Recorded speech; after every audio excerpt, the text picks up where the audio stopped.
Hi guys, and welcome to episode 15.2 of the data series. The objective for this episode is to implement various methods for handling missing data. You can find the code and data in the link in the description.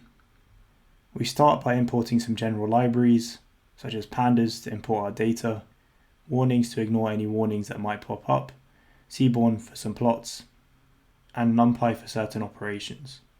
We set the random seed to 4 in order to get reproducible results. We also ignore any warnings that might pop up. So we can run this here. We start off by reading our data and checking the data frame shape. And for that we make use of the readCSV function and give a file path to where our data is stored.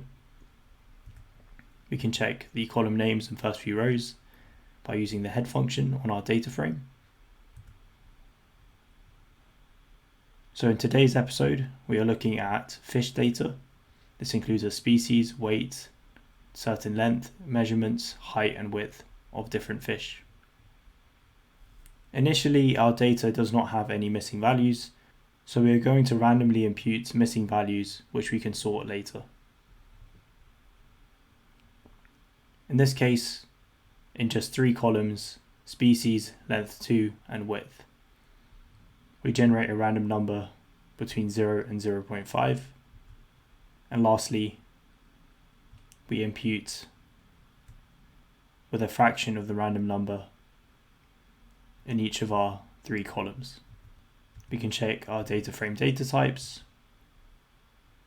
So species is our categorical data and the rest is numerical. We can also check the missing value distribution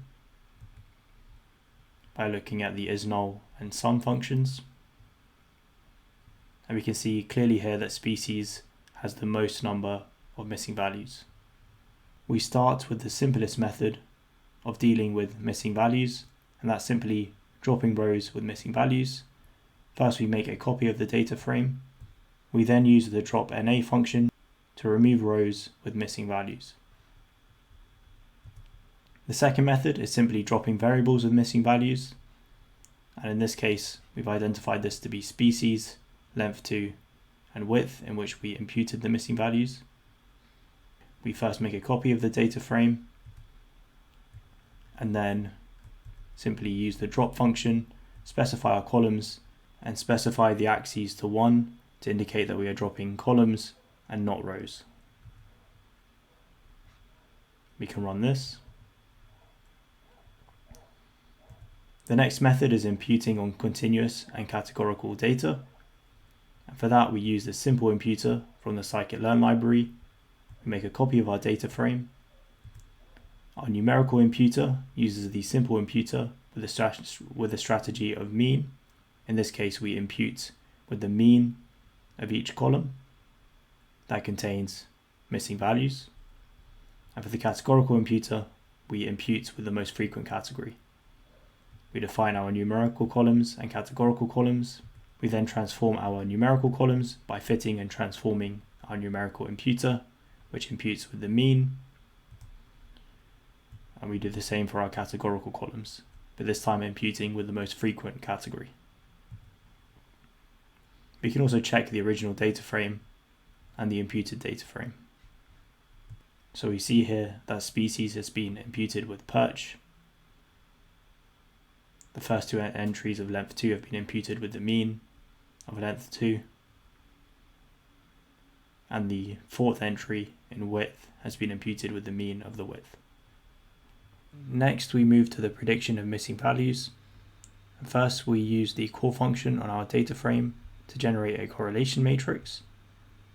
We then produce a heat map of the correlation matrix.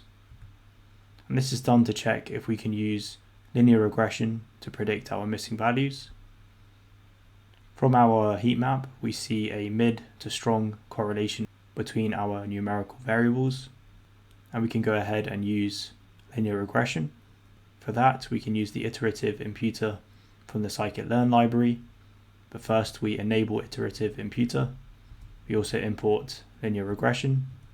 We make a copy of our data frame we drop the species column for simplicity, since in this case linear regression deals with numerical data.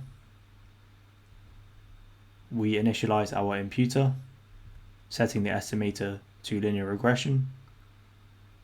We then fit our imputer and transform our data frame. And lastly, we convert the imputed data back to a data frame. We can run this cell here, and we can see our imputed values. Next, we move to KNN imputation, K nearest neighbor imputation, and for that we use the KNN imputer from the scikit-learn library. We make a copy of our data frame. We drop the species column again for simplicity. We initialize the imputer, setting the number of neighbors to 3. We produce a new data frame where we fit our imputer and transform our data, and we define our columns. We can view the first few rows using the head function on our imputed data.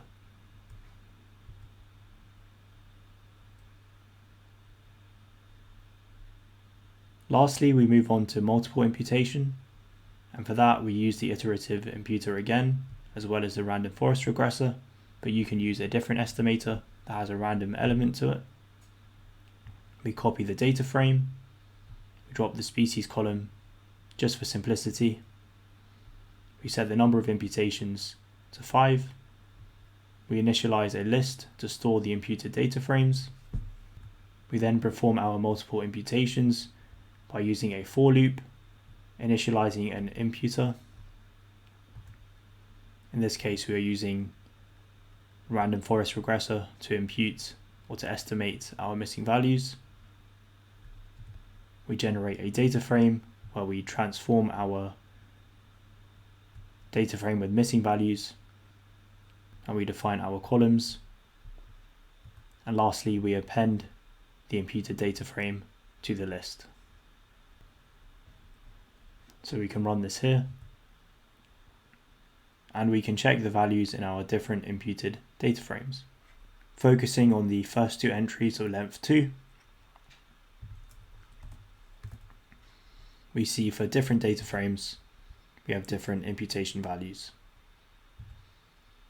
Thank you very much for watching, and I hope you learned something new.